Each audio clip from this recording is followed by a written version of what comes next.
I've had to go back and do all this stuff because, I kind of got taken in and swooped under. It really happened really fast. And when I realized, hey, this really isn't for me, like this is a weird world, I wanted to unplug, and then I had to learn about publishing. I had to learn about mechanicals. I had to learn about like royalties, how people get paid, what happens if someone's playing my song on a jukebox in Fairless Hills, Pennsylvania. I would say for me, the independent route is harder, but like it's so much more rewarding. It's a lot of work, but worth it. Asher Roth is a rapper by trade. He first plugged into the music industry in 2009 with his debut album, Asleep in the Bread Aisle, and his platinum single, I Love College. But this podcast episode isn't as much about those days as it is about his decision to unplug and start over. We discuss the process of taking ownership over your content and creating music for yourself, the difference between making an album in your closet versus the big industry studios, and which one has created his best work. We talk about simplicity, making a change at the local level, social media and its influence over him, and how to get started. This episode of The Ground Up Show is brought to you advertisement free. If you want to support the show, it would really mean a lot to me if you head over to iTunes and leave a quick review or rating. They really help to boost the visibility of our podcast here. And with that said, let's start the show. You're listening to The Ground Up Show, a podcast that inspires creatives to make meaningful content and pursue their passions. My name's Matt Diavella, and I'm a filmmaker best known for the Netflix documentary Minimalism. And I'm sitting down with creators to talk about their process, the lessons they've learned, and how to make an impact. I guess we could just start the show. We can just continue our conversation that we had. Let's do that. You just moved back to Philly? Mm-hmm. Moved back east. I miss the seasons. Oh, do you? Yeah, I do. I need the seasons. This is my first winter in LA, and it's. I was surprised. It actually does get a little bit chilly, but Yeah. it's not. It's not seasons. It's not seasons. I mean, you still can throw some layers on. Yeah. Layer life, which is imperative. But I don't know, man. I think like having that winter, I know it's a little of a drag for some people, but it's a good time to get really creative. Yeah. Because you don't feel like you have to go outside. And I have like one of those bones in my body that like if it's a really nice day out, I'm like, oh man, I got to go outside. Yeah. So I got to go for a walk or whatever, which is great. But in LA, I just was a little bit more distracted than I wanted to be. And I just kind of had my routine. I just had my loop of my life, and I felt like my life was on loop, and I didn't really like it. Like, Yeah. Very Truman Showy. Oh shit! Did you just see the Andy and Jim or Jim and Andy? It's on Netflix. Yeah. I haven't seen it yet. That one's pretty good. Is it like more documentary style, like behind the scenes, or is it is a documentary, and it's about him playing the role of Andy Kaufman. Yeah. And have you seen Man on the Moon? I did. Yeah. So it's just like basically he stayed in character for the entire duration of the film. Dude, Jim Carrey's on some shit right now. Yeah. Which is great. I think the stuff that he's talking about right now, and it's like, whatever the messenger looks like or whatever, but he's got a cool little message. Yeah. We actually included a quote from him in the documentary where it was like, I think it was something about, I wish that everybody could get all the money that they ever wanted so they could realize that it's not the answer. For sure. Yeah. So actually, why don't we take a quick step back? Give me a little background about what you've been doing lately. I'm Asher Roth. I'm a rapper, singer, songwriter. That's probably my trade, I would say. Dude, what I've been doing lately is more so getting back to Philly and working locally. A lot of the stuff that I was doing earlier was kind of more mainstream and kind of broad stroke stuff, and it was great. But I kind of found myself around like in places just really quickly. It was very, very flash, very, very fast. When I look back at kind of like my first decade, so to speak, pretty much my 20s, it was just like right when I left school, college in Westchester, it was quick. And so I wanted to get back to a place where I was on my pace and kind of like a little bit more present, and I could recall memories like, oh yeah, that happened. So in Philly, I've been doing a lot of more local work, stuff that kind of finds itself in policies, not so much politics, but like policies and just learning what it takes for, urban planning and things like that. But music is still my trade and still my vehicle. It's my language, and communication is kind of more of my game. So I've been working on that, honing that in. And like you said, it did start quite a while ago. I actually remember I met you on one of my first paid gigs. It was with a company called Underground, and they flew, like, this was actually my first flight. I'd never done a flight. I was Sick, 20 dude. years old. Hell yeah. And they flew me out to Colorado to shoot Rock the Bells. And there was like Nas wore one of their t-shirts. So I filmed that from behind the scenes. I actually, Talib Kweli, I was backstage with him and he offered me weed. Nice. And I said no, which was, I've regretted it every day since. I hear you. Yeah. It's tough with drugs, right? Because Yeah. like, and you're on a job too. So I'm you're working. Like, man, what am I supposed to do? But it's one of those things like the say yes theory. Like if it's being offered to you, you just go, yeah. But Yeah, if sure. you're actively seeking it out, maybe messing it up. Yeah, exactly. But I was like, I wasn't an active smoker, and I feel like it would have just totally fucked me up. For sure. And Probably then would have. I would have yeah. been just like staring at my shoes for the rest of the day. Right. But then we met in Vegas, and then you introduced yourself as a rapper, and this was actually before I Love College and before your first album came out. And I was like, oh, cool. Like that's cool. But then like come to realize that you were starting to build this really big reputation at the time. I'm curious about how you got to that point and when you started taking an interest in hip hop and rap. Oh, I mean, just like any kid growing up in the 90s, like rap music was everywhere. And yeah, growing up in Morrisville, Pennsylvania, it was like, you know, you couldn't escape it. So I think when I stopped playing baseball, I started to take rap a little bit more seriously as a craft. This was probably 16 at the time, 15. And yeah, man, I mean, the internet is a beautiful thing, and I would just kind of put recordings on the internet, and it came across, you know, first one of my sister's friends from high school. She gave him a tape. He was trying to get into the music industry. His name was Matt McGurk. We did some recordings together in Philadelphia, and you know, I was in and out of school for a little bit, and then came across Scooter Braun, and Scooter, who does a lot of management for Justin Bieber, Ariana Grande, and stuff like that. Yeah, we linked up. Probably when he was like 25 years old, he got a hold of some of the stuff that I was recording on MySpace. And very similar to your Underground story. It was just like my first paid gig, so to speak. He kind of flew me, he called me and we chopped hip hop for a little bit on similar pages, just being white kids from the burbs. And he's like, hey, if you can get down to Atlanta for the hip hop awards or something, I can get you in front of some important people. So I flew myself down, and you know, he had me like holding up paintings and stuff like that. He'll tell the story. What is like, that? Yeah, what is that mean? He'll tell the story just like, oh, like you know, I just wanted to see if he was humble or not. But really, he just wanted to like, he wanted my interior decoration skills. So it's just like, Yeah. that looks great there. Yeah. But he probably was throwing me through a little personality test or whatever. Yeah. And I didn't really push back too much. I was just like, yeah, dude, this is cool. And yeah, met Shaka Zulu, met Jermaine Dupri. I didn't really have any crazy recordings at the time. It was just like this verse, Just Listen. I was just talking about equality and removing religion and race from the conversation, and then what are we really talking about? And I think at the time, Shaka Zulu, Jermaine Dupri, some of these guys, they took to it. They're like, hey, this is dope. This is a white kid I wasn't expecting. Like, I'll never forget rapping for Shaka Zulu, and just like anybody, whenever you're kind of presenting yourself, you're a young kid. I think I'm like 20, 21 at the time. And he's just staring at his phone, you know. I'm sure they get axed through all the time, you know. And how are you supposed to differentiate yourself? So, and when I started rapping that, he just kind of was like, oh, okay, this is tight. So then it all began. It kind of all began from there. And one thing led to the next. Ended up with Steve Rifkin. But again, it wasn't really off recorded music. Like, it was just kind of off like our interactions. Like he had me like battle one of his executives at the time, and it's like, it was it was a really fun, interesting process, because it wasn't traditional. It wasn't like, hey, here's my demo with my band, and oh, you already have the hit single ready to go, and you know, let's throw it right through the system. It was kind of like a lot of people trusting their instincts and trusting their gut. So I don't even think that Rifkin signed me off some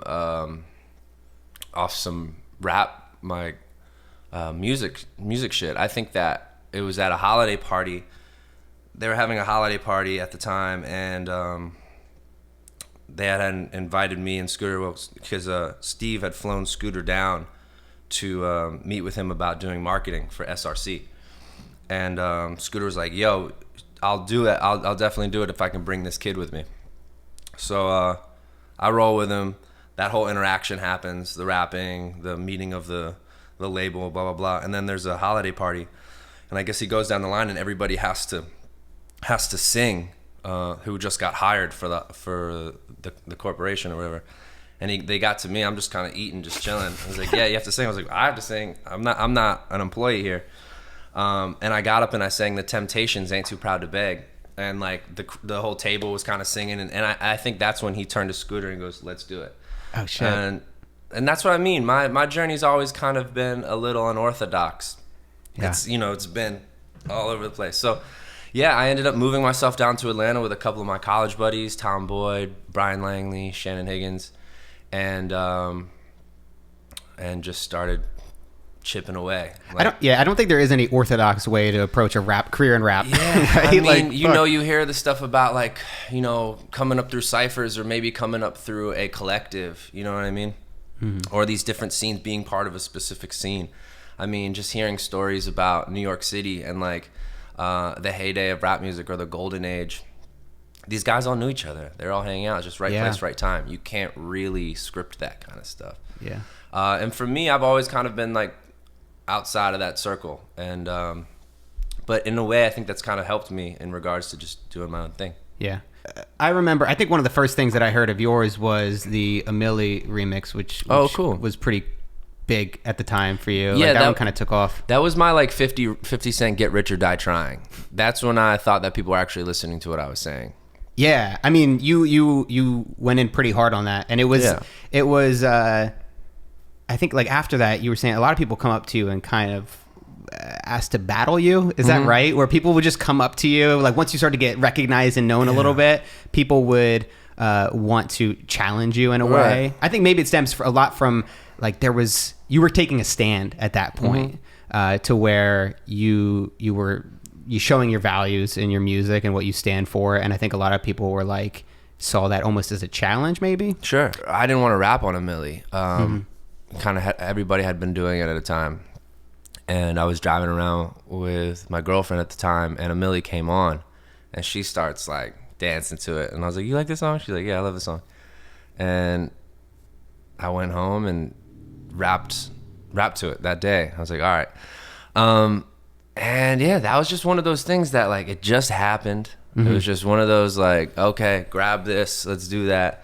I remember sitting down in the greenhouse, in the booth, writing that, and it came all so naturally. And you can't really fight stuff like that. So when that came out, I think people were like, oh shoot, like Asher's really talking about something, and I actually relate to what he's talking about. And it was no knock on like the frivolousness and like the opulence of kind of like flashy rap music. I listen to that stuff, and I definitely partake sometimes, but like it just came down to kind of an overall message that I thought it was getting a little out of control.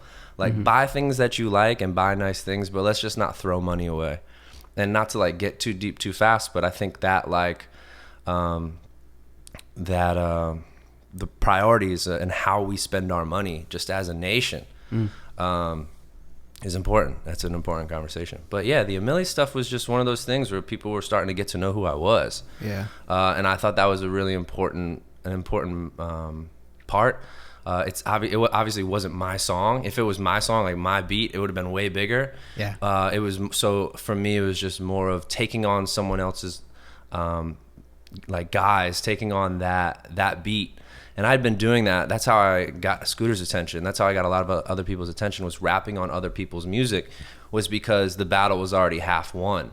They were familiar with that beat. They had heard it before. Right. So it wasn't like you're trying to get a whole new idea over on somebody. Yeah, it's not the sound as well as the message behind it. Exactly. Are a lot of people today, because that was a while ago, that was like what, 8 years ago or something? Yeah, 2009, 2010 maybe. It was probably 2009. Is that message common in hip-hop, like in probably more in the underground? Obviously mainstream, I guess, I don't know, are people still talking about like the clothes and the stuff. It's obviously a huge part of the culture of sneaker culture, but it's like when I think about who is talking about that, I can only think about like that Macklemore song where he hangs himself with his sneaker laces. Are there other people that are, I forget what it's called, but like, are there people talking about the excessiveness of hip hop within that community, or is it? Yeah. I mean, but it's, you know, it's nothing new. I think it's just a matter of like, continuing to pass that idea down to kids, especially when there's not that much money to go around. Like it was, I guess, a little bit different in like the 90s when everybody was rich. Like we all had money, and things are just getting it's a little bit different now. So yeah, I mean, that conversation's probably as old as time, where like all the kings and stuff are like, make my tombs out of gold, and all the poor people are like, dude, what the fuck. And especially when, because a lot of people that get into hip hop come from nothing or don't come from very much. Totally. So once you finally get everything that you 100%. Thought you wanted, you're going to go to the extremes and go to the excess. It's only natural. Yeah. I think the problem is that like a lot of people think that that's what's going to make them happy. And then it just kind of repeats the cycle. You got it. Where you got these people down in Fairfax where they're, I don't know if you've seen it, but I think what's the sneaker shop down there, but 3-4 days out of the week. Yeah, 3-4 days out of the week, people are lining up around the block for the sneakers or the shirt or whatever it is. I mean, we coach that stuff. You know what I mean? I'll get this new, get these new shoes, get this new jacket, get this new, and it's a symbol of who you are, and it's a sense of connecting, and it's a sense of belonging, and it's not right or wrong, but that's how some people say, you know, I'm with you.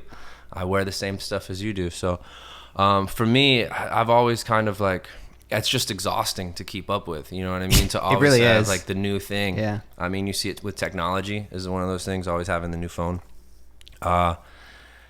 It's tiring. So I think that's a good point though, in terms of the fact that it builds that camaraderie and that bond, because like you said, it's not all negative. Like, dude, see, these are some of the nicest people I've ever met. The sneakerheads and the people in the sneaker culture. It's like you have that common bond. And back in the day, like I got into it pretty much because I would get free sneakers, and I had a nice little collection of like 10 to 15 sneakers, which was nothing compared to the 300 to 400 some of these kids have. But it's like, it is a very welcoming community. But like you said, it can be tiring. I mean, it seems like something that people eventually do grow out of. It's kind of for the kids, and then like the older kids that I know, they just kind of keep their finger on their pulse. They don't buy as much as they used to. Like they're much more selective about what they're getting. Yeah, that makes sense. And I think that like I'm not the person to be speaking on shoe culture because you know, it's just not for me. I like my shoes get destroyed. I mean, the last thing I posted on Instagram is like my shoes just the same color as the ground. Yeah. But yeah, man, it's just a sense of figuring out who you are, and I think that there's some cool shit there.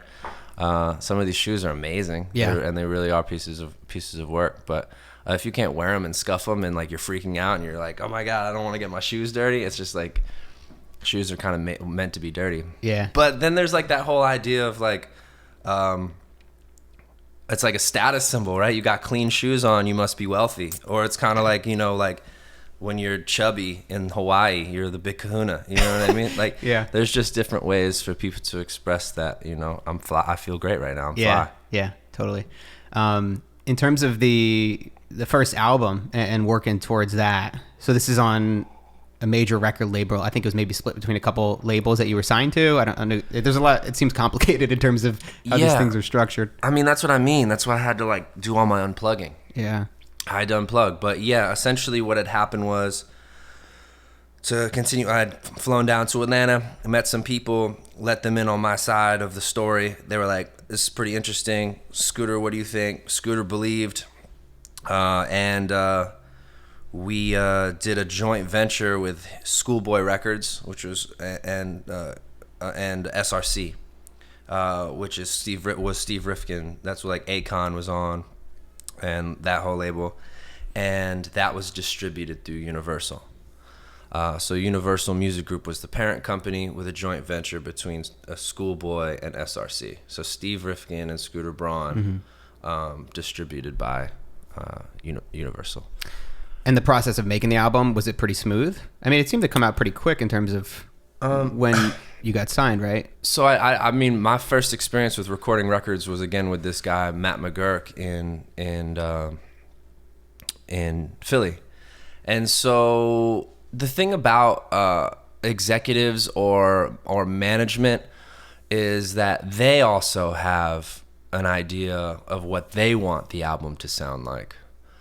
And so it's a collaboration in ways when you're working with a major label. It's a serious collaboration. So bringing on collaborators is tough. And like, I think as you get older and you get more experienced, you realize that you have to be very selective about the people you collaborate with. Totally. Because, especially with a big project. So if I'm going to do a documentary, it's going to be 2 years probably. And if I'm working with people who maybe don't have the same goals, the same mission as me, then you're going to really come to a point in the road where it's going to be hard to reconcile those differences. Where it's so much easier making shit by yourself. Like this podcast, like nobody gives a shit. Like nobody's telling me what to do. A lot of people, it's tough in the beginning, because in the beginning you don't have any money. You're just getting started out. You're like, I'll work with whoever wants to make an album with me. You're naive. You're innocent. You're green. It's a good thing. It's a beautiful, like, kind of state of purity that I'm always, erasing a lot of the bad memories to get back to, because I remember, I just continue to tell myself it's not that serious. I do want to do professional grade content. You know what I mean? I do want to do music that sounds good and not just recording it on my iPhone and putting it out. But at the same time, we're almost able to do that now. Like what's the difference between having a setup like this with a Shure mic and doing it out of your closet versus in a recording studio? Well, let's put it this way. When I did my major label album in big studios, and we didn't get a lot of money to work with. It was like $300,000. And what's typical, to give perspective? I mean, a major label debut of an artist, I mean, I Love College was done. Like, it wasn't like, oh, here's the album, let's pick I Love College. Like, I was in the basement with my boys in Atlanta recording, and that's what became the Greenhouse Effect. So I don't know if you're familiar with the Greenhouse Effect, but that was like my coming out party of like, hey, this is fun, this is different. We had the Roth Boys video, which again, rapping on someone else's beat that makes them already familiar with the music, and then they're like, what's this kid's take? And then in those basement settings, I Love College got made. And I didn't like the record. I thought it was cool. I mean, I remember, upstairs writing the record, that party last night was awfully crazy. I wish we taped. I was like, oh, this is the worst song ever. Then my boy Boyd comes upstairs and he's like, no, man, you got to keep going. And he kind of, he was like, I can't tell you what I learned from school, but I could tell you a story or two. And then I just built off that. And so he kind of kept the momentum going for the song. And so he got me excited about it. And then it's just, one of those sessions. Cannon hears it. He's like, this is a banger. Scooter hears it. This is a banger. Scrappy, who was our engineer, he's like, oh, man, it's a rap. I had no idea what I was getting into. Anyway, we essentially deliver what Scooter and Steve and all those guys are looking for. And then we have to make a debut album. So they allot us some cash. And I feel like, as far as the collaboration at the time and what a major label wanted and what they were looking for, delivered. And it just didn't, be by myself with CeeLo was crazy to me. That was the first time CeeLo was singing back lyrics that I wrote. I was like, oh my God, this is insane. And it just was the agendas and the distractions, and everybody's got their own little thing going on. And so I say all that because I recorded Paps and Jazz in a broom closet. I recorded Seared Foie Gras in my bathroom in New York. I recorded Rother, with Knots in his home studio. All of my best recordings come from just hanging out in the kitchen. Literally, we recorded in the kitchen, the kitchen. Literally in the kitchen. Yeah. And that stuff is just the best way to go about it. So to each his own. Mm-hmm. You can have your beautiful setup and your major label setup in studios that cost X amount of dollars to be in there all the time. Or you can just kind of do your thing every day in your atmosphere. And that seems to have been working better for me. Yeah, man. Dude, from my perspective, can't tell a difference. And I think most people can't. And I'm somebody who I know audio, I know video. Right. I've got, I would say, a higher taste for it. I could tell if something was recorded pretty shoddy. But it's you wonder why Why do you need to spend $300,000? Why do you need Right. all this money to make an album? Because then you're also indebted to pay that back. For sure. Well, I mean, it's tough because it does cost money to do good things. So it's like there is some sort of you get what you pay for. So the mixing and mastering of the project is really important. Not so much the recording of it. Like the technology that we have available to us nowadays, you can pretty much just chill out, rap on a Shure mic, recorded just like this, and it'll sound pretty good. So your mixing and mastering is going to cost you a little bit of dough. And then if you want to do any visual component, and sure, like you still need a distribution budget and marketing budget if you want people to know that your album dropped. And that costs money. And I don't know what that actually costs. To me, it's kind of interesting because like, what does it actually buy? And so, man, there's some editorial and stuff, but who knows? You're really leaving it up to the people to buy it, I guess. Unless we really do program people to be like, you're gonna go buy this record, and you're gonna like it, which I'm sure that does happen. But so you do need a little bit of cash, especially if you're gonna compete in that marketplace. But for me, it was just like whatever. Like I would rather just build a kind of direct to consumer, even just a smaller audience, if it will. Kind of know what's going to happen when I put out a record, expect to maybe sell 5 to 10,000, 15,000 copies of a record independently by myself. Keep that money, you know what I mean? So it's like coming to me instead of like paying back all my debts first or whatever it was. Because I think people in the music industry don't necessarily know what they're getting into because a lot of them just want to make their music, So it's tough, but it's also an old school thing going into the studio and shooting these 100,000, 150, 500,000, $1 million videos. I don't really think that we need to do that anymore. I don't think we need to go into these studios. Like, I think that you just record at home and record in your space and like set up a space, invest in yourself, buy some gear that you appreciate. And then when it's time to mix a record or maybe record in a live room, you just get it out, take it out for the day. What advice would you give to somebody who's just starting out? Like, because I think it's one thing to have an established audience, because you've got an established audience that wants to hear your music, and you put out your second and third album. Those were, or your third album's coming out, but the mixtapes and the Roth stuff. Sure.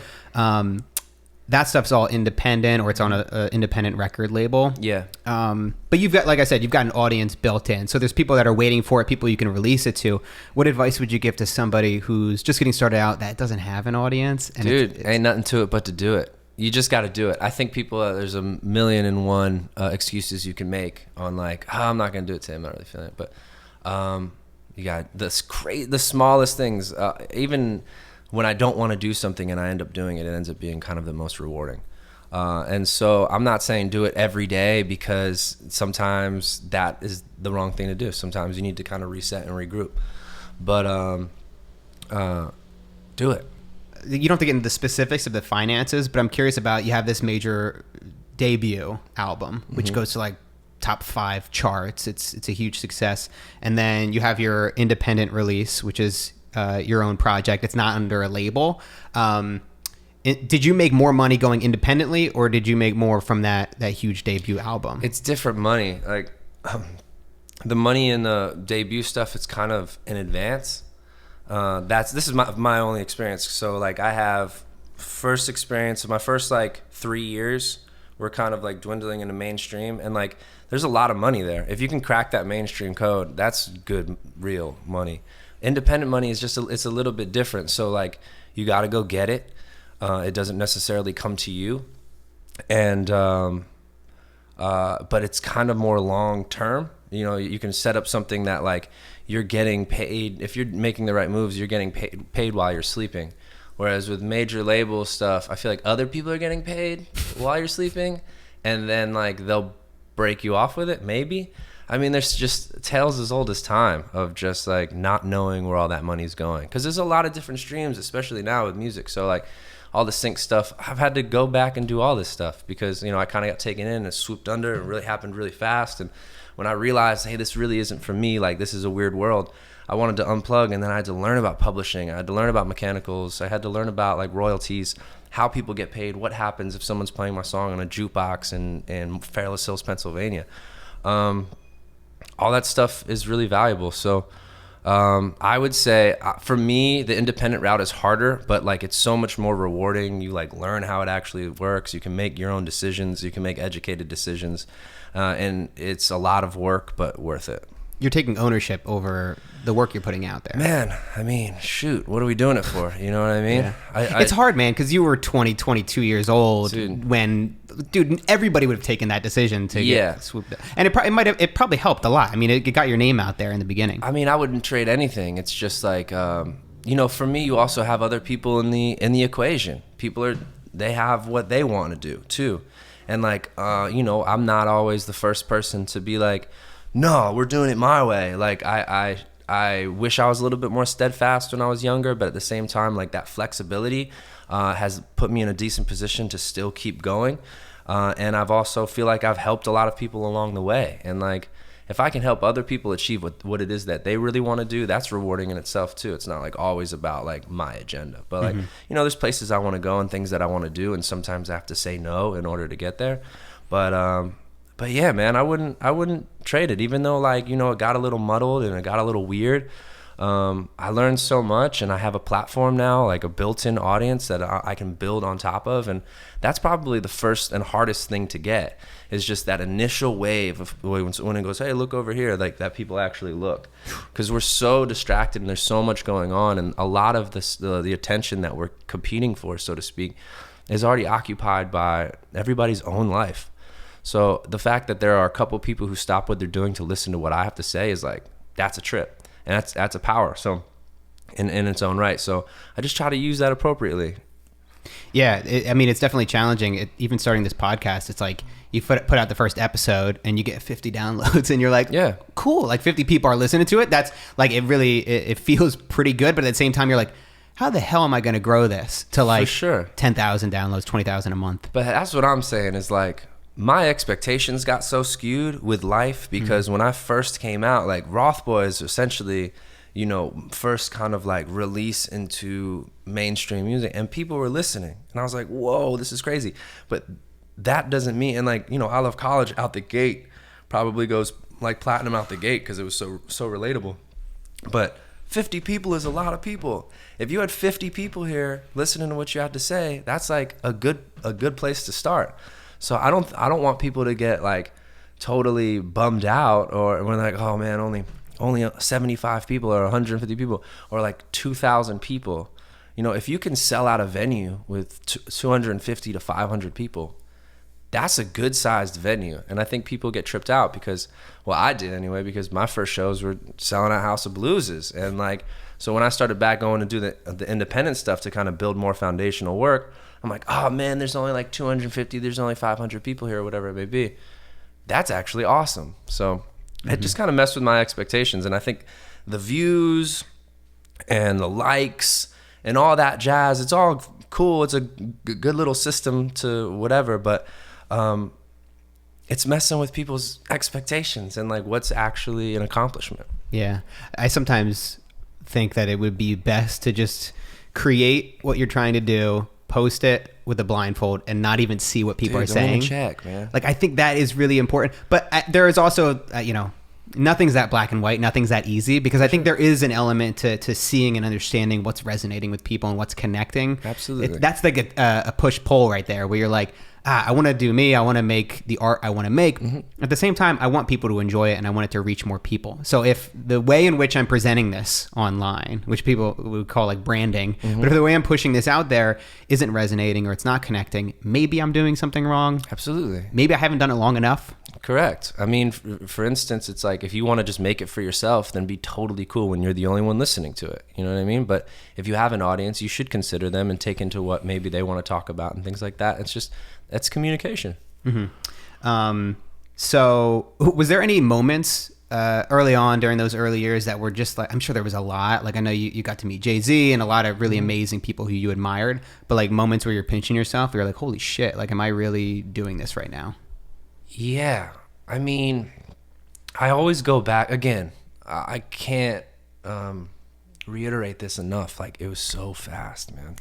When I look back at like, oh, when you met Jay-Z, I'm like, yeah, that happened. Like, It was so quick. And I just remember him just being like tall. You know what I mean? I just remember Jay-Z being kind of larger than life. But I still felt like it was happening. I think the first moment was the first show, me, Cudi, B.O.B., and 88 Keys, House of Blues, Boston. And I come out on my little Escalade, and it's just that whole place. And because it's tiered, so there's like people everywhere, and just everyone has their hand to the sky. And like rarely does that happen in show where you go, whoa, you know, that typically only happens maybe if I smoke pot on stage. I'll like kind of, my perspective will change a little bit, like, whoa, this is awesome. Like that happened in Kansas. But that first show, Boston, again, it kind of takes to your Talib Kweli story. I wouldn't smoke or drink before shows because I would think that it would like alter me and be like, so I never really did. And I kind of was always in my space. And then Boston was just that breakthrough. I was like, yo, like this is happening right now. There's people here and this is jamming. Like this feels amazing. And I think more than anything else, little feelings like that are what kind of keep me going. Yeah, because sometimes it just gets old after a while. You know, you're doing X amount of shows a year, and it's work. It turns into work. It is work. Yeah. It's manual labor. I don't think people understand how hard the road is. You know, I really wouldn't like. Shout out to the Roots. Like the Roots were touring 300 out of 365 days a year, grueling. And if you look at any other like any acts that are touring acts, like you better have a comfy setup, like Dave Matthews Band or whatever, those guys, Jimmy Buffett. Like I'm sure that they have the illest setups because they're on the road, but some of these other guys are like slugging it out in a van for 6 months, 8 months out of the year, indie bands. Like you better be doing it for the story, because like other than that, it's like it's hard work, it's fights, you're not eating well, there's not a lot of available food for you on the road. And like if you look at the entertainment industry and you look at entertainment as a whole, mainly with music, people don't really make it out alive. Like everybody's kind of damaged goods, ends up on drugs, like ends up in like toxic relationships because like a lot gets taken from you, especially from a relationship home environment. So you got to build it on the road. It was hard. So I just wanted to rethink that. And I think I'm rethinking my touring strategy as well. Yeah. What's your current thoughts on it? Because touring is, it seems like it's an essential part. It's where a lot of artists make most of their money. Right. But now we have the internet. Yeah. And there's a lot of people on the internet. So I think that you can do some shows from your living room. Oh yeah, Is this something that you're crafting right now? Yeah, I mean, you know, being able to do digital shows is an idea I've been thinking about for a while, and again, doing it right and crafting the right atmosphere for it, and stuff that people would actually tune in on. But yeah, the road that's kind of old school thought too. Like when you hit the road, it's because you had to. And I remember Nirvana talking about how they became a band, and just because no one wanted to come up to Seattle, it's too far away. Like no one ever comes here. Like we're just gonna do it ourselves, and so they formed Nirvana. There's got to be so many ways in which you could, as an artist and a musician, bring in income and see yourself as a business owner. And you know what I mean? Because you want to be able to make a sustainable income. You can't just break even with every project that you create. You need to actually start to bring it in. So it's like, what ways can you actually make money? Like you said, you could do a live stream like that. I guess as like an artist, you could also start a podcast, or I know you have like a video web series that you did last year or the year before that. I don't know if that could make you money, but there's obviously Rap Life? Yeah. So like there's ways in which you could potentially create these projects and sell it to your audience. It's like you have to, I think from the beginning, get your audience used to actually paying for stuff and contributing to you. I mean, everyone's trying to figure that out, right? How to make money in the entertainment business. Because if you're not like killing it, if you're not on, if you're not like Kevin Hart, you know, sometimes you just stumble your way through, and sometimes you do just have to like make ends meet. But yeah, I mean, I've just tried to throw as many darts as possible, you know what I mean? And I feel like I've landed on a couple, like with Radical Magical and Rap Life series, the Lemonade, all of these little outlets that for me just kind of create my own little world. But again, people have to care. People have to give a shit what you're doing. So again, I try to make it as formidable and sustainable as possible instead of disposable. So I just want to meet somewhere a little bit in the middle where it's a little bit more consistent. But again, that kind of stems into getting back ownership, understanding publishing, understanding when I put a piece of content out, where does it go? Instead of just into the black hole of the internet. Yeah, it's like easier not to really figure out and understand where all these working pieces are going because it's so overwhelming at first. Yeah, and like you were talking about, man, even just how much work it is for you to just put this podcast together, and then you put it out and 50 people listen to it. You go, is this worth it? Yeah, like, what the fuck am I doing here? You got to have your why I think together. And it is also about experimenting and changing things up when it's not working. Because in the very beginning, I knew that I was going to put a podcast out there and only 50 people were going to listen. Yeah. And then it was like, all right, how do I grow this? How do I start to get bigger guests on the show? Mm-hmm. How can I change these teasers up to make them a little bit more compelling? Sure. But it was also like thinking about, all right, how can I get like a big guest on the show? How can... And here I am, man. I know. Like, how did I do it? I'm curious, why did you decide to come on this show? I was just kidding, but I think what happened was you reached out to me in a professional manner. Yeah. And we knew each other from Underground, and Underground means a lot to me because it's my Philly shit, and that has a place in my heart right now, especially as I get older, creating that sense of home. I've always felt really fondly about Philly, and it was just a matter of like being able to get stuff done. And I had moved back to Philly in like 2011, I think. Mm-hmm. And that's where Common Knowledge was shot on my rooftop at the time, but I wasn't being as productive as I liked, and that's when I moved back out to moved to LA, because all my boys were here. A lot of the people like the Blended Babies and Chuck and a lot of Chicago kids that I was hanging out with, they were all here working. So but yeah, when you hit me up and told me like, man, from the Underground days, I was like, what's up, dude? Like, yeah, let's talk about what is happening and what's going on, and here I am. Yeah, man, 'cause that was a big time for me, man. Like, I was so young and just getting started out. Like I said, the first time I met you was my first professional gig. Yeah, and at Magic too, which is crazy, in Vegas, because that's when I first met Mos Def. And dude, actually, you know a story about that? I was actually in my hotel room, and I was playing because the guy I was working with at the time, we had connected hotel rooms with Mos Def. He had like the main room, and I had the one right next to it, and the door was open, and I was playing a Millie. Mm-hmm. And I had it like just jamming. I was just listening to it while doing some edits, because like there were some videos I shot with you that I was just cutting together real quick. I think I might have used the song in it. And then he came in. He's like, "Oh shit, this is dope. Who is this?" I was like, "Oh, this is like this guy Asher Roth." He's, "Oh, sweet, man. Sweet." Get out of here. Yeah. I was like, holy shit. That's dope. Yeah. That's just the guy to me. I mean, when everybody talks about like this game and this world and like who's your favorite rappers and stuff, and when I bring up Mos, like everyone's like, yeah, it's cool. Like, but like he's the guy. Like his work, his albums are amazing. He can tour all over the world, wherever he wants to go. He stands up for what he believes in, and he's been in acting and plays and stuff like that. Like I feel like he has a really good relationship with himself, and one of the very few artists that have done it at a really respectable level and have kept themselves. Mm-hmm. And that's fly to me. Like those are the guys that I look at and go, you're going the right way.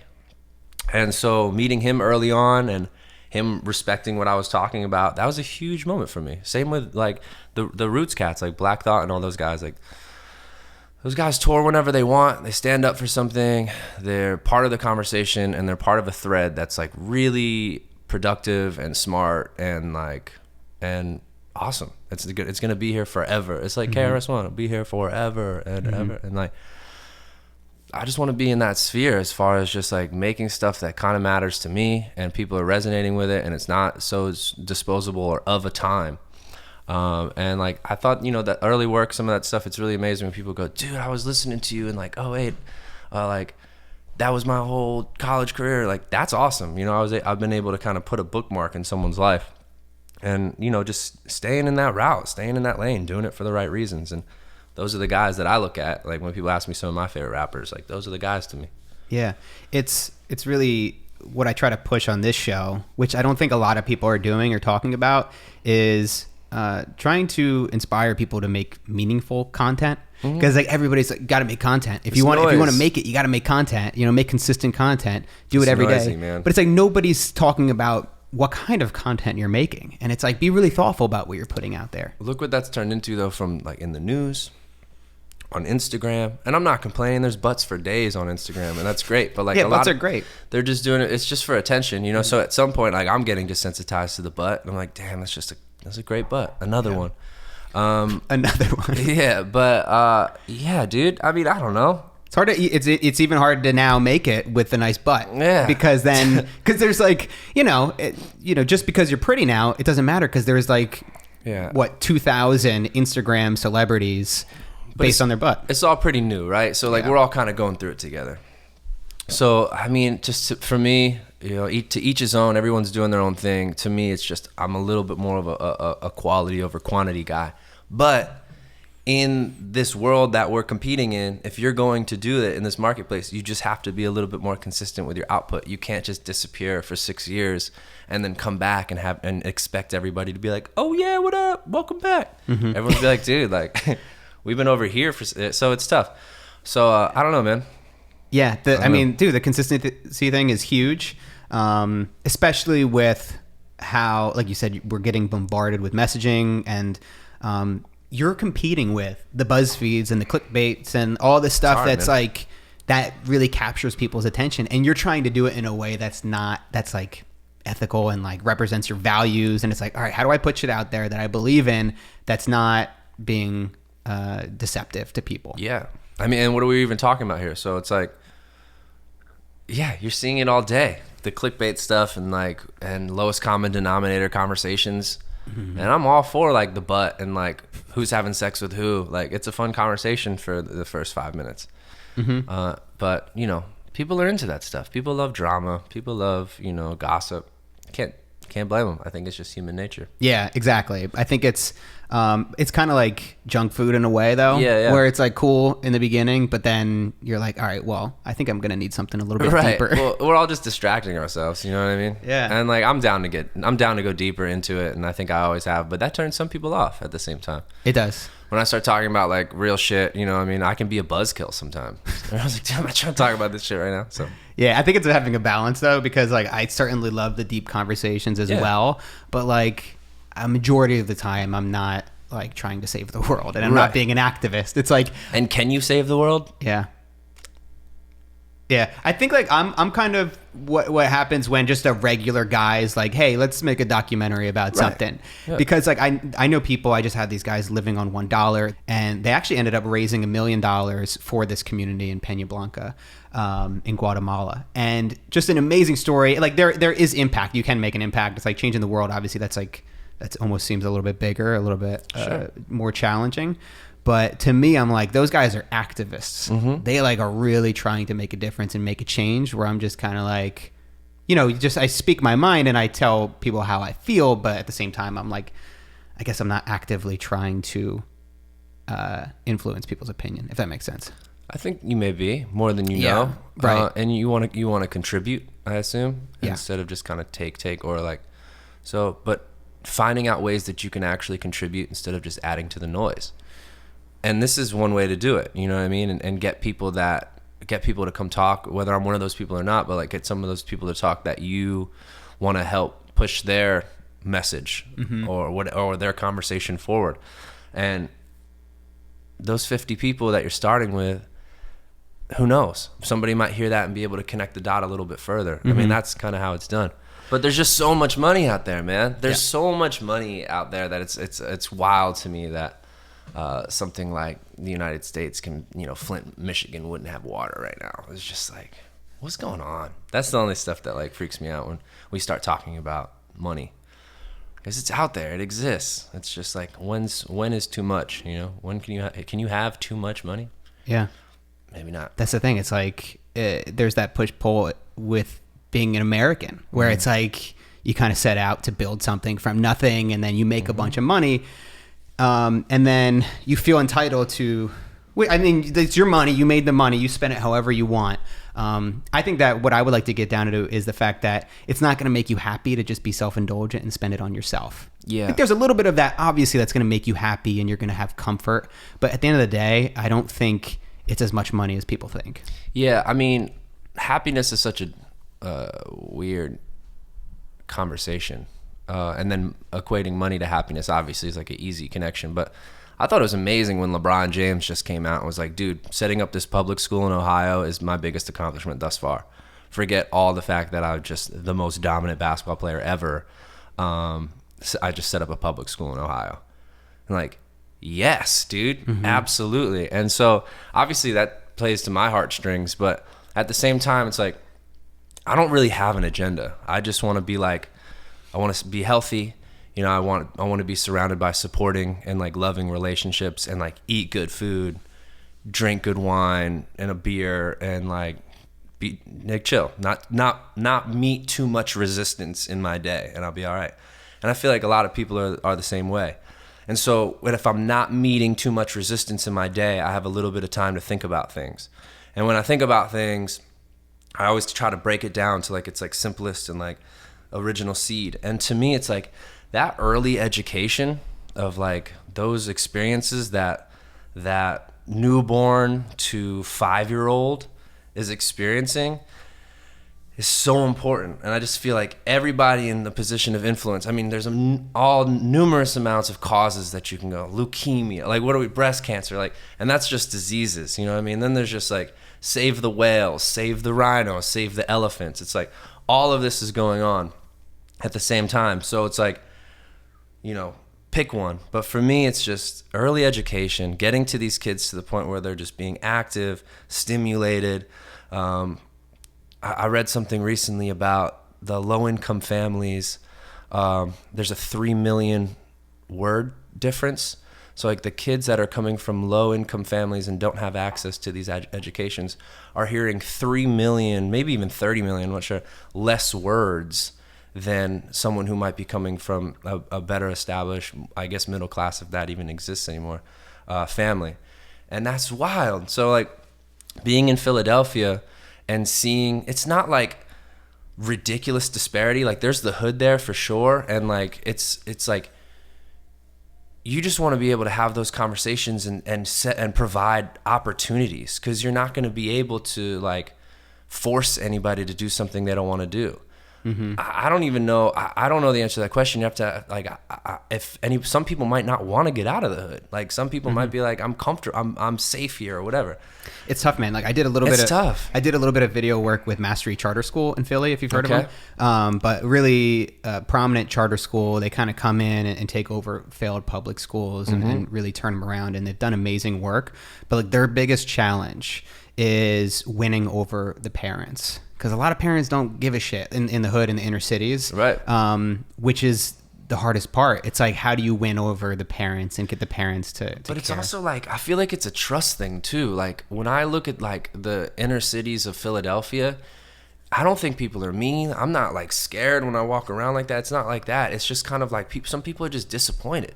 They just feel like, yo, what the fuck, man? Like I work my ass off and I do what I have to do, and you're not holding up your end of the bargain, Philly.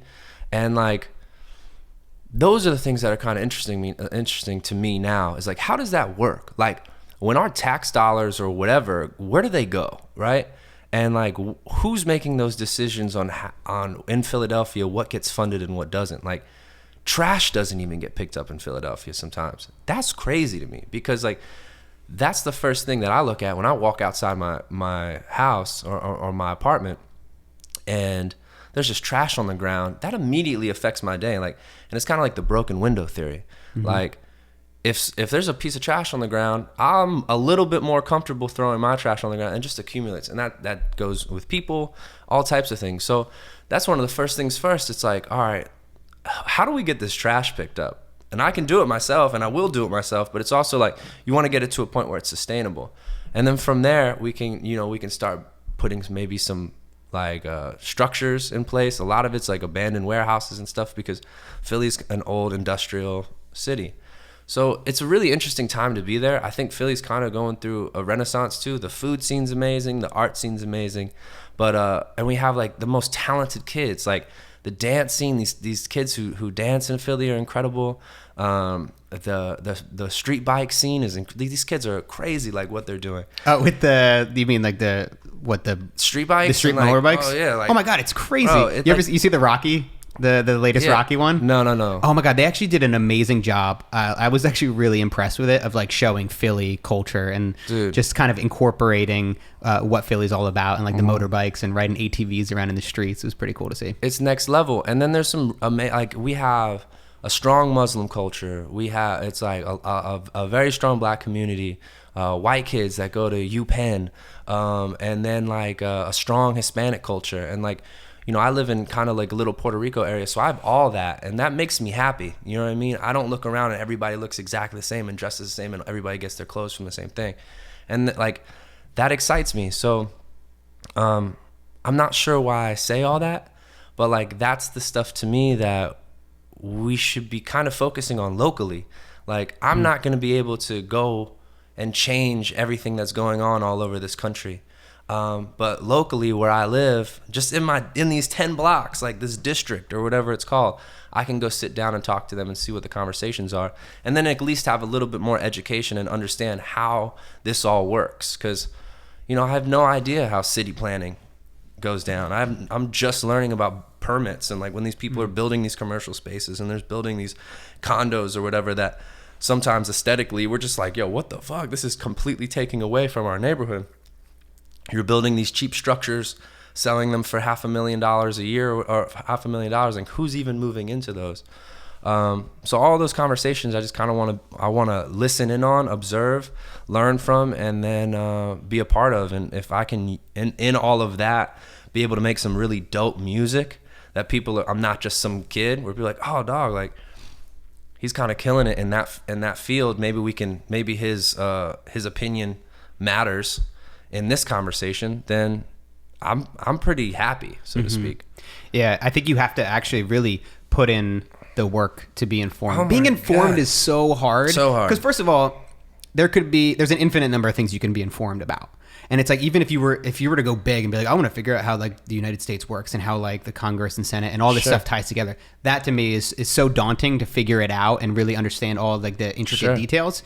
I like how you're approaching it from going at a local level first and figuring out how does Philadelphia work? I encourage everybody listening to this to start locally, just like on your street.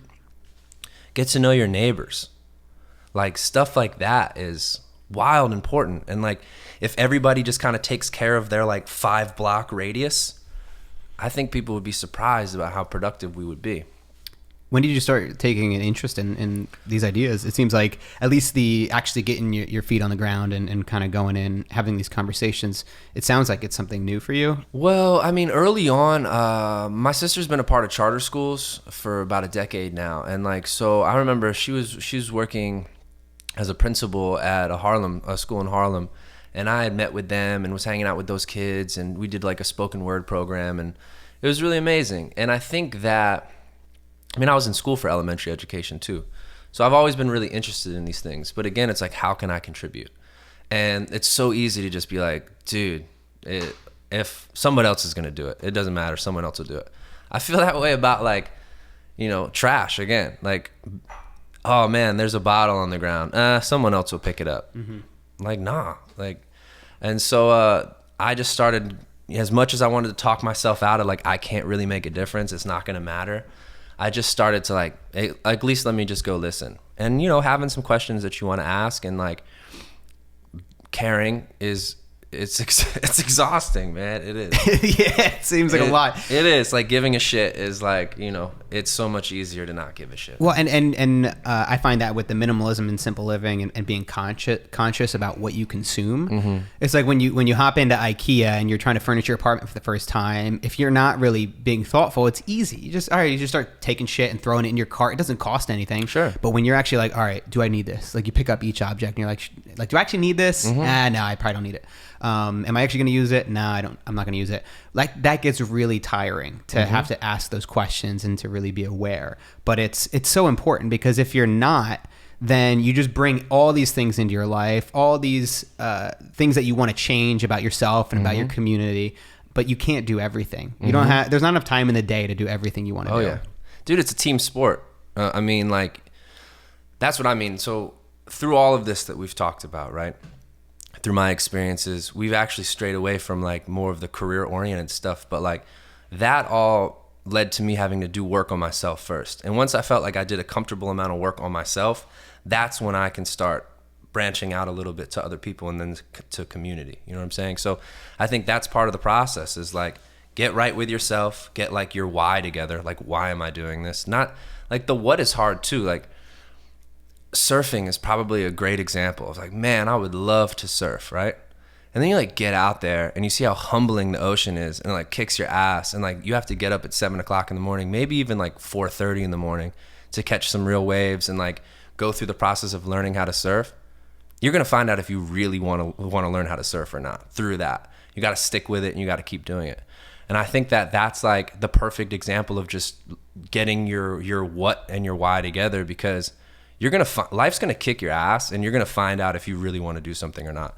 And a majority of people go, I don't want it that bad, you know what I mean? And they retreat back into kind of something that's a little bit more safe, maybe not as fulfilling, but it's just like it's secure.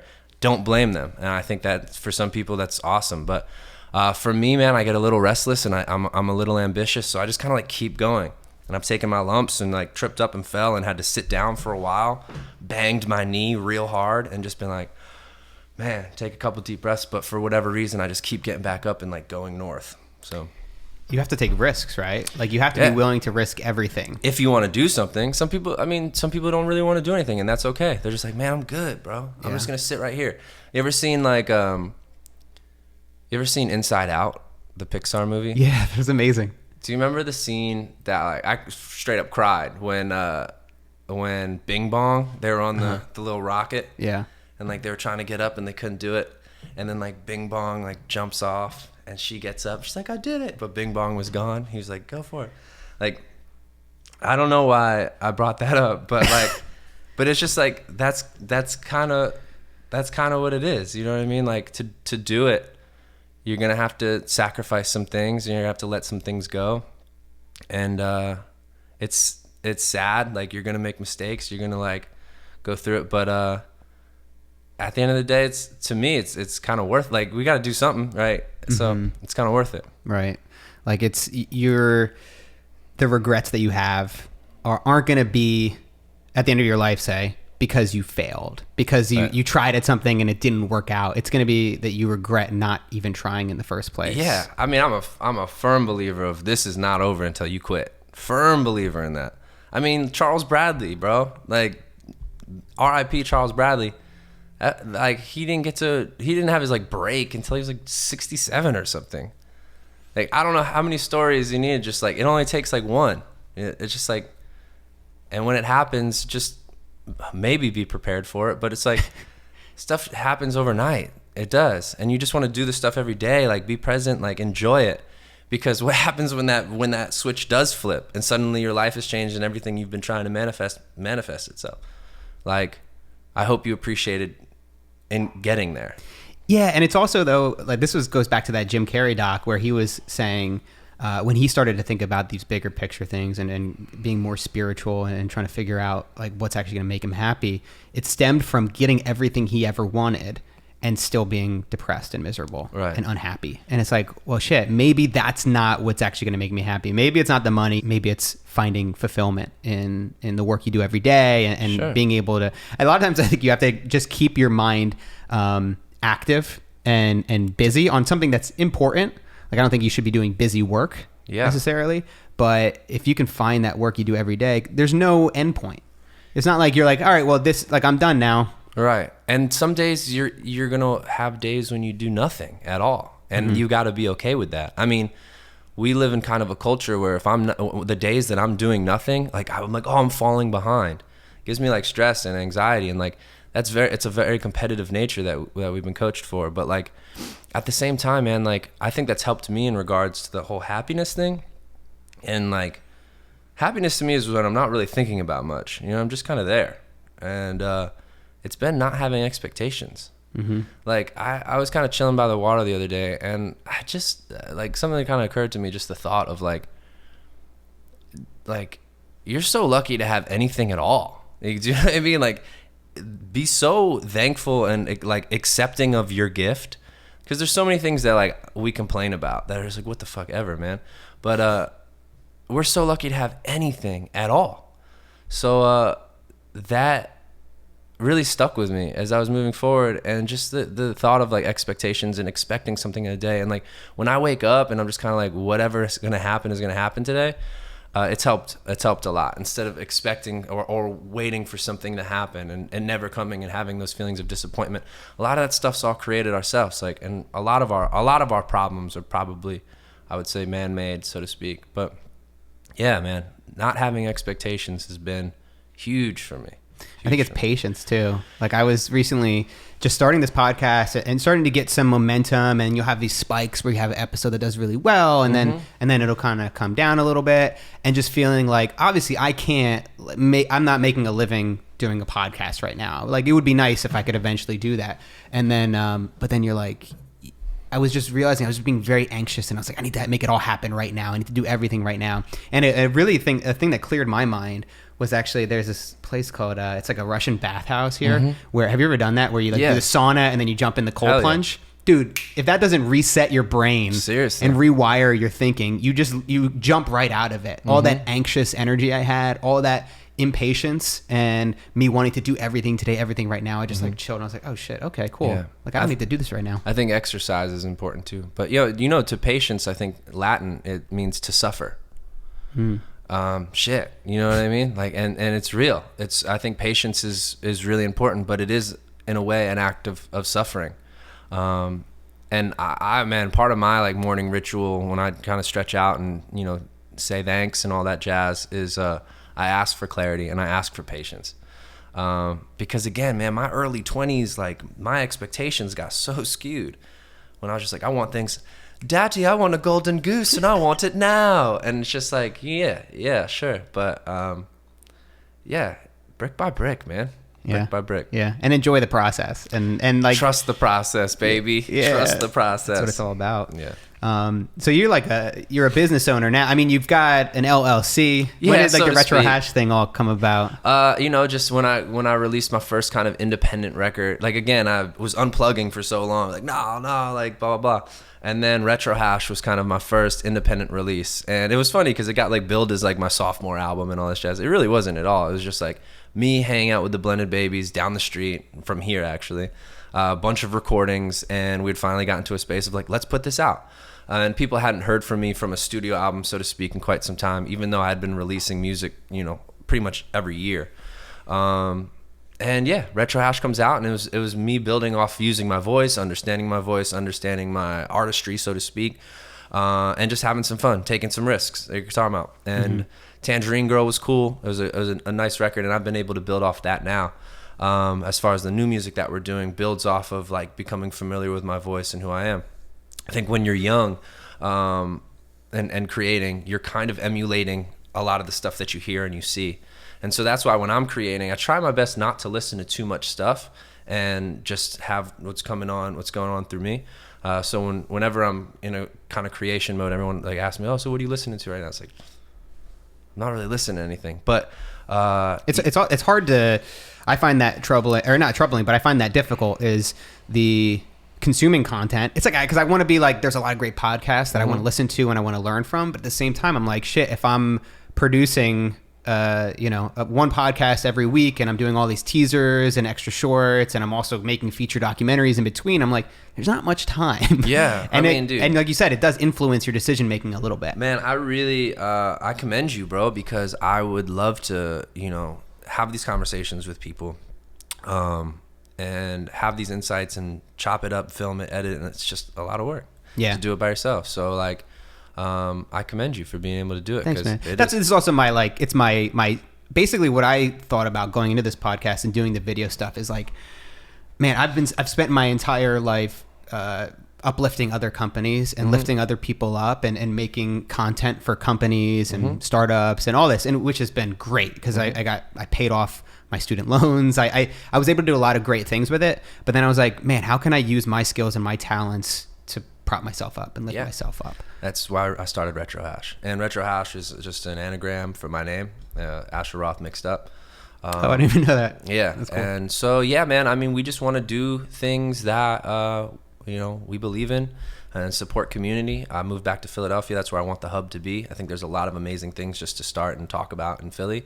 And then if we can grow it to be something that's a little bit more regionalized and then nation, like, a natural growth. But I'll never forget reading like this book called You're Fucked, or whatever. It's about the music industry. It's called You're Fucked. And yeah, it's just talks about doing stuff locally. And then, you know, if you're from Philly, or if you're from New York, or you're from New Jersey, don't try to like tour in Texas. You know what I mean? Get your little thing going on regionally.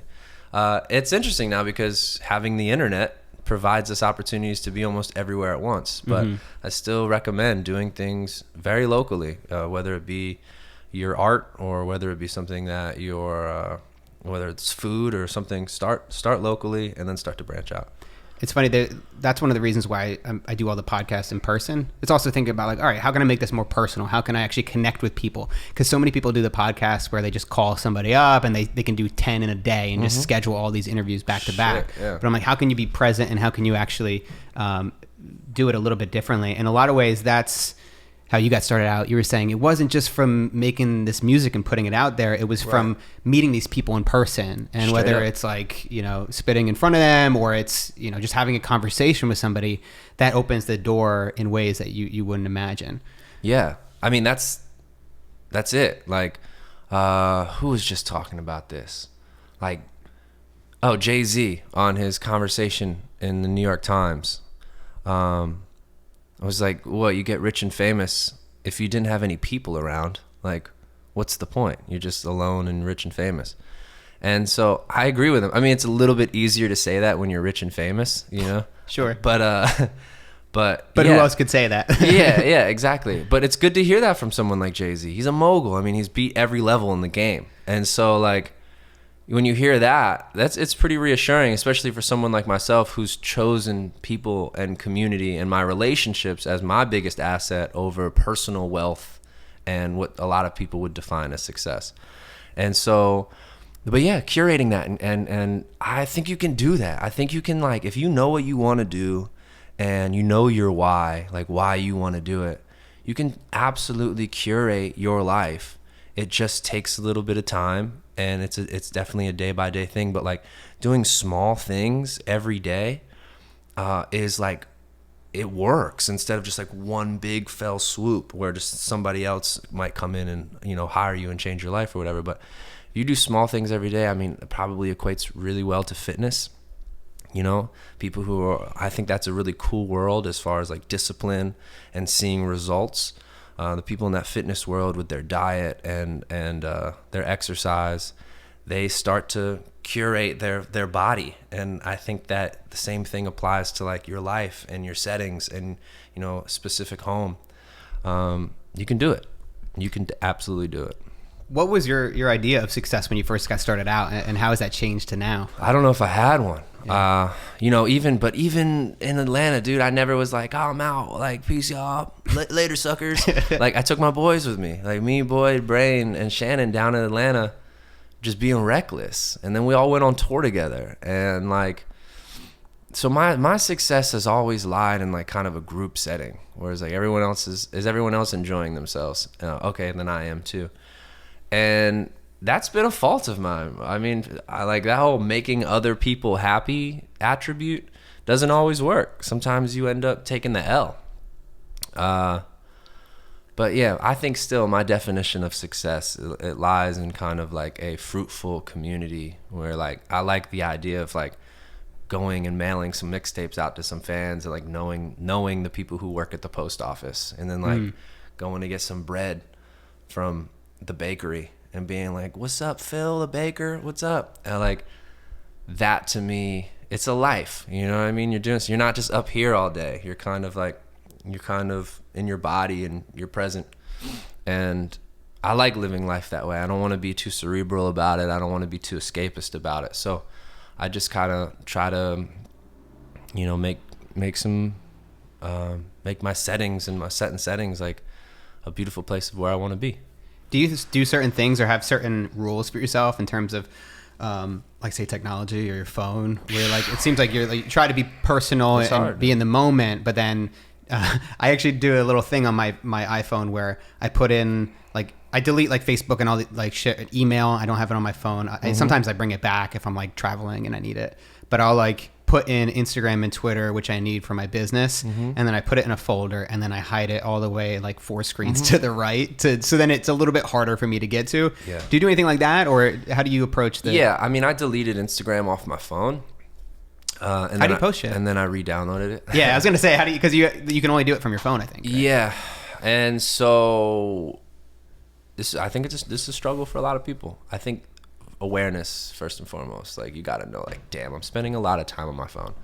And I think that there's just moments when I catch myself and I'll just be like, I'm learning and doing absolutely nothing. Sometimes that's cool and shit, but like, I'll start to feel it.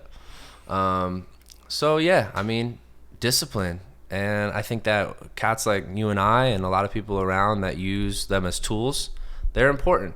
But there's definitely a high percentage of myself that's just like, I want nothing to do with this. But like, Facebook helps me keep in contact with European fans and like fans all over the globe, and social media does too. That's wildly valuable. So just a little bit of discipline. I think that sometimes experiments are fun. So like, not fun, but like I'll leave my phone at home and go to the grocery store. And then you notice when you're like in line and you just go for your phone and you're like, oh shit. Because like any moment that you would have a spare pause, you would essentially just go for your phone. Totally. What's happening? And like, what are we even getting from it, you know? Yeah, like that's the thing where I'm like, I kind of want to get to a point. I'm not that good at it. I mean, and I think certainly life's all about trying to find a balance and not actually achieving it, but trying. And you have to look at your Instagram and post stuff, and sometimes it's nice to engage. I mean, for me, it's not that hard because I don't have a big audience. But how do you find with the engagement too, and like trying to? Yeah, you can't respond to every comment. Yeah, I mean, also like you open up that floodgate. It's just like, suddenly you're on your phone all the time. Like if you respond to everybody, but for me, it's like, I don't know, you using it appropriately. I got rid of my phone. I was on a flip phone for 2 months just recently, and the only thing I really missed was having access to email on the run, because that was the stuff when like that was the important stuff like that was coming through. I think the interactions with fans, they appreciate it and makes their day, and I think engagement is really important. But it's way cooler to meet somebody in person and really know what's going on. It's very analog, so it's like, I don't know. I didn't really miss social media, but this is a tool, and it's a convenience and it's a luxury. We don't need it. I found myself like waking up and having my own thoughts when I didn't have my phone. Whereas I would wake up, I'd kind of be like, damn, that dream, whatever dream I just had. And then I would kind of like scroll through some social media and I would be inundated with like other people's thoughts.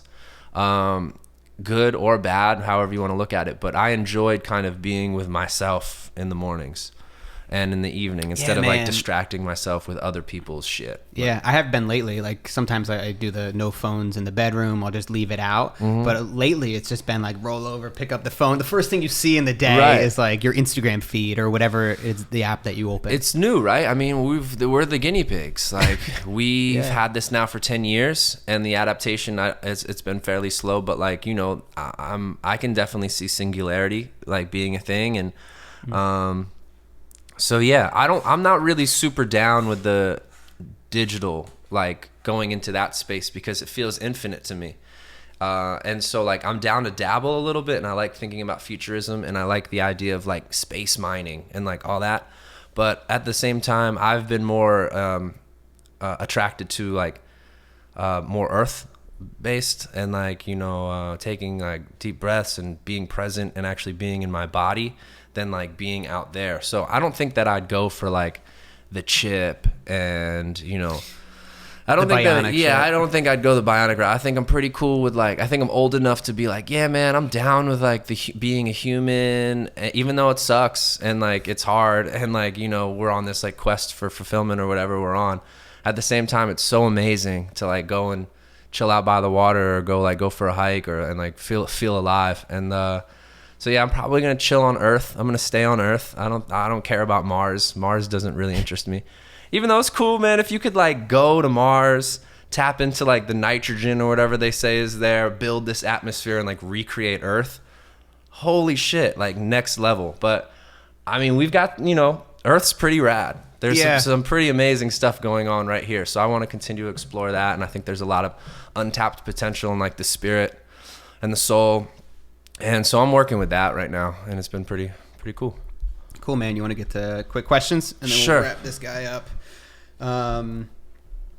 You read much? I read a little bit. Has there been one book that's had the biggest impact on your life? Well, the thing is, I read a lot of the stuff that I'm reading is more like fiction based, and like Haruki Murakami.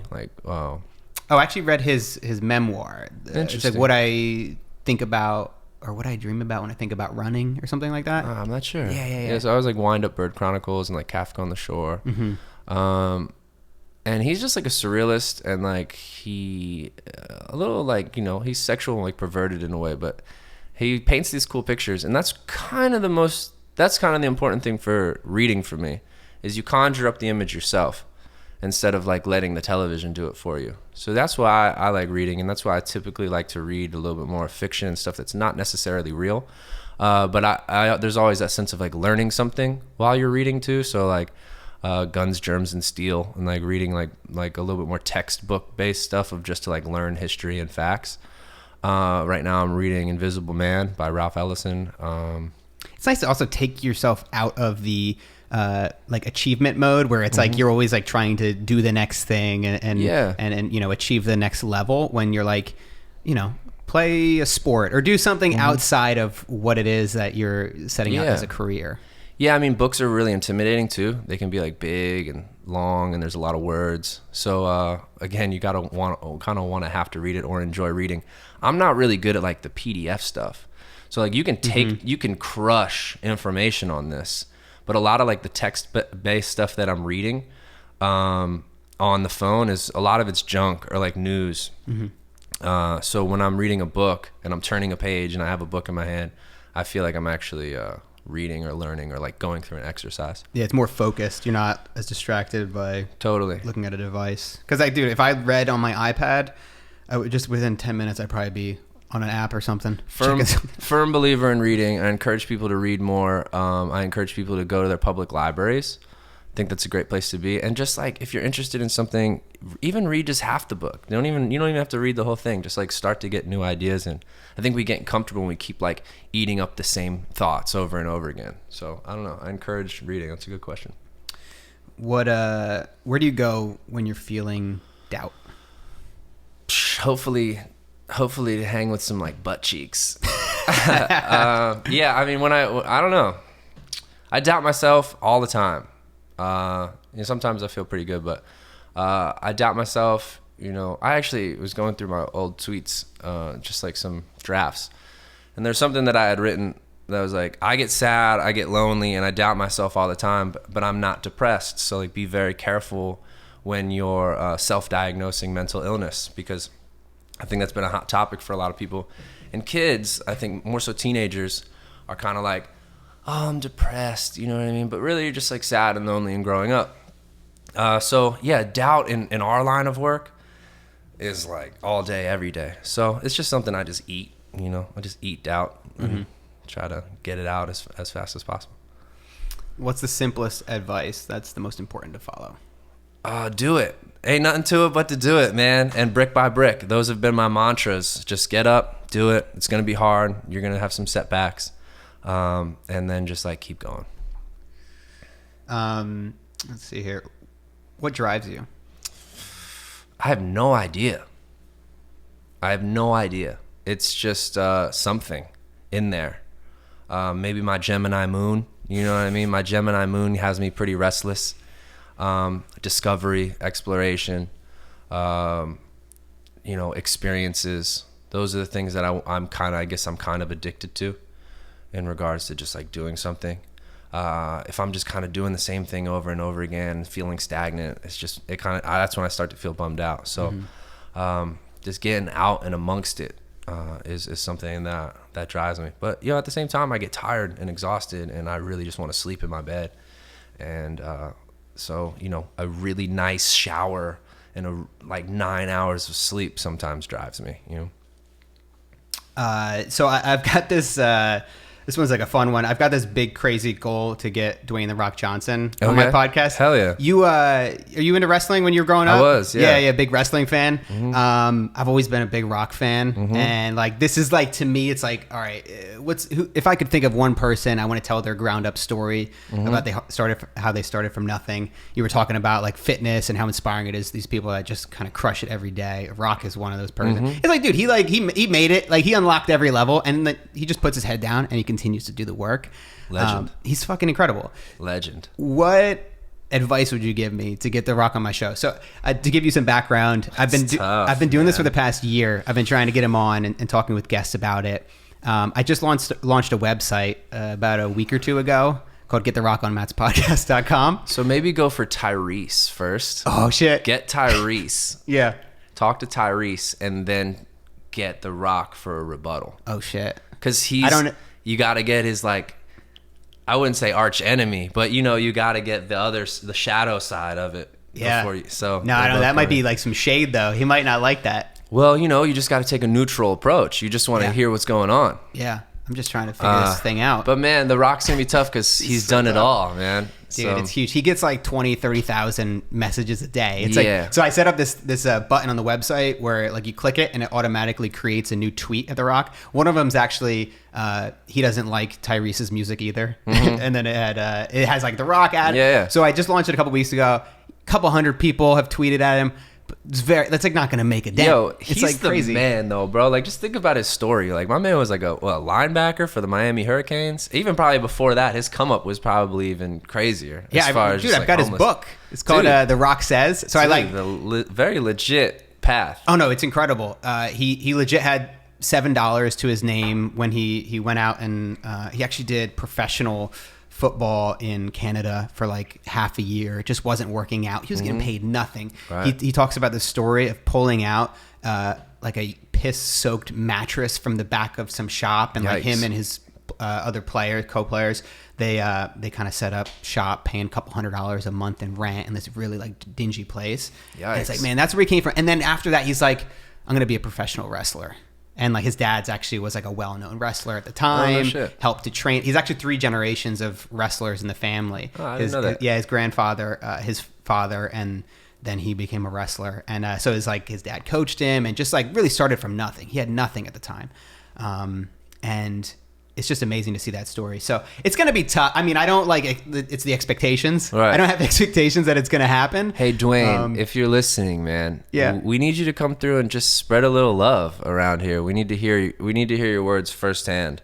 So if you get some time, come visit Matt here at the Ground Up podcast, and we'd love to hear from you, man, as everyone would. That's great. I think that's going to help.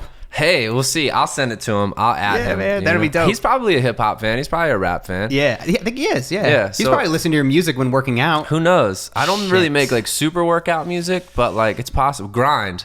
I think if he heard Grind. I was going to mention that, dude. Grind was like my anthem for the past 8 years. Dude, that was a moment for me. But like also that is what got me away from major label music. I remember like, dude, in short, like having a sleep in the bread aisle, doing that jazz, and then like kind of things getting a little weird. And I was like, all right, cool. I'm going to do this record, Grind. And like everyone was like, Rich Isaacson was the only dude that was like, hell yeah, this is banging. Everyone else was like, I don't know about this. But he got the video shot. And then when I just saw what it was about executing your own ideas and how much you needed other people in order for it to go through the system, that's when I was like, man, I gotta venture out on my own. But Grind was such an important record as far as like freedom and independence and like standing up for what you believed in. Dude, at the end of the song, you said these lines that like just, like it's like you get the chills. You're like, oh shit, like that resonates. Happiness isn't getting what you want all the time. It's about loving what you have. Yeah. Hard to do. It's a practice. It's a discipline. It's not just, you're not just gonna have one of these things. You're like, bam, I'm in. Like you have to, you're gonna have these thoughts of doubt, and you're gonna be dreading stuff, and you just have to check yourself. And if you can do that, the checking starts to become like shorter and quicker and quicker and quicker, and then eventually you're just like, man, I'm in there. Mm-hmm. All right, cool. So 2 more questions before we wrap this thing up. One thing people should read, listen to, or watch before they go to bed. Before you go to bed, it might put you to sleep, but there's a cool documentary called Hypernormalization by Adam Curtis, BBC.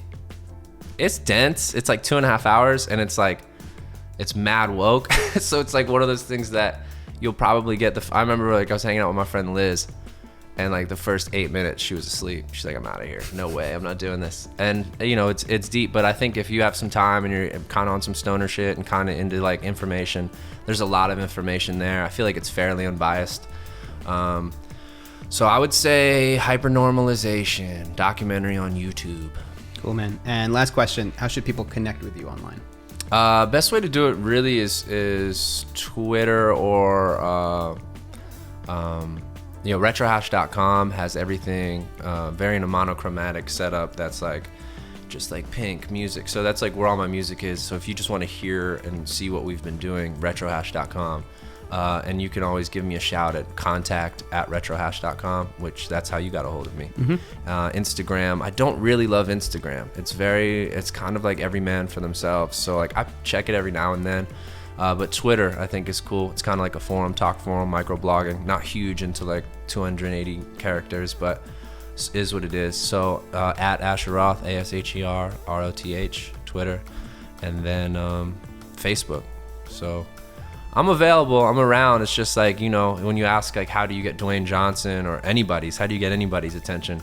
It's just timing and I guess persistence. But even people who hit me up consistently, sometimes that's a turnoff. So it's like, you got to know your audience. Yeah. But one kid on Instagram, he slid into my DMs mad times, probably since like 2014, just asking clarification on a lyric. And I kind of just like, whatever about it. Cause it's just, there's some like, you know, idiot kids that just like, do you still have college, dude? Like, you know what I mean? That stuff's noise. But, that kid was asking if in Bad Day I had said, hi, I lost my cat, or how I lost my cock. And he's like, please, man, this is ending like a year-long debate. And I finally responded to him and told him that I had lost my cat. And he was so geeked. He was excited about it. So, man, maybe persistence is the key. That's great, man. Thanks so much for doing this. Cheers. I hope you guys enjoyed this episode of the Ground Up Show with Asher Roth. It was really a great chance to sit down with him to talk about what he's been up to lately. I've been a big fan of his work ever since he got started out.